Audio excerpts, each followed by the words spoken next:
இப்போது புதிய அறிமுகம் ஆச்சி ஹோட்டல் சாம்பார் 50 கிராம் ரூபாய் 20 மட்டுமே. சம்மர் வந்தாச்சு. What's your plan for this holiday? எங்க கிட்ட விட்டுருங்க, நாங்க பாத்துக்கிறோம். GT Holidays, South India's #1 travel brand.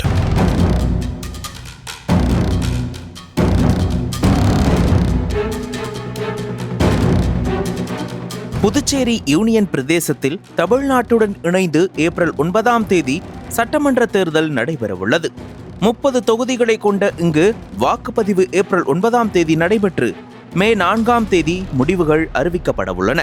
தேர்தல் அறிவிப்புடன் அரசியல் கட்சிகள் தீவிர பிரச்சாரத்திலும் தொகுதி பங்கீட்டு பேச்சுவார்த்தைகளிலும் ஈடுபட்டு வருகின்றன. பாஜக தலைமையிலான தேசிய ஜனநாயக கூட்டணியில் ஆளும் அகில இந்திய நிர்மல் காங்கிரஸ் கட்சியுடன் இணைந்து போட்டியிடும் பாஜக 10 தொகுதிகளில் நேரடியாக போட்டியிட முடிவு செய்துள்ளது. இதில் 9 தொகுதிகளுக்கான வேட்பாளர் பட்டியலை பாஜக சமீபத்தில் வெளியிட்டது. அதன்படி மண்ணடிப்பட்டு தொகுதி நமச்சிவாயம், முதலியார்பேட்டை தொகுதி ஜான்குமார், மணவவெளி தொகுதி ஏம்பலம் ஆர் செல்வம், திருநள்ளாறு தொகுதி ராஜசேகரன், ஊசுடு தொகுதி தீப்பாய்ந்தன், காலப்பேட் தொகுதி கல்யாணசுந்தரம், ராஜ்பவன் தொகுதி ராமலிங்கம், நிரவி தொகுதி மீனாட்சி சுந்தரம், மாஹே தொகுதி தினேசன் என அறிவிக்கப்பட்டது. இந்த வேட்பாளர் பட்டியல் பாஜகவில் பல குழப்பங்களையும் கொந்தளிப்பையும் ஏற்படுத்தியிருக்கிறது. குறிப்பாக ஊசுடு தொகுதியில் போட்டியிட மீண்டும் முன்னாள் அமைச்சரும் பாஜக எம்எல்ஏவுமான AK சாய் சரவணகுமார் வாய்ப்பு கேட்டிருந்தார். ஆனால் கட்சி தலைமை தற்போது அவருக்கு வாய்ப்பு மறுக்கப்பட்டு தீப்பாய்ந்தான் என்பவருக்கு வாய்ப்பு அளித்துள்ளது. இதனால் அவரது ஆதரவாளர்கள் கடும் அதிருப்தி அடைந்தனர். சாய் சரவணன்குமார் புதுச்சேரி பாஜகவில் பட்டியலின சமூகத்தின் முக்கிய தலைவராக கருதப்படுபவர். கடந்த 2021 தேர்தலில் திருபுவனை தொகுதியில் வெற்றி பெற்று அமைச்சராக பதவியேற்றவர்.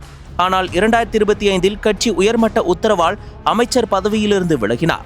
இந்நிலையில் ஊசுடு தொகுதிக்கு வாய்ப்பு மறுக்கப்பட்டதால் அவர் ஆதரவாளர்கள் புதுச்சேரி பாஜக அலுவலகத்தில் புகுந்து முற்றுகை போராட்டத்தில் ஈடுபட்டனர். கட்சி துண்டுகளை கழற்றி வீசியும் உறுப்பினர் அட்டைகளை எரித்தும் கோஷங்களை எழுப்பியும் கடும் போராட்டம் நடத்தினர். இதனால் அங்கு பரபரப்பு ஏற்பட்டது. கட்சிக்குள் நிலவும் அதிருப்தி பாஜகவின் கூட்டணிக்கு சவாலாக அமைந்துள்ளது.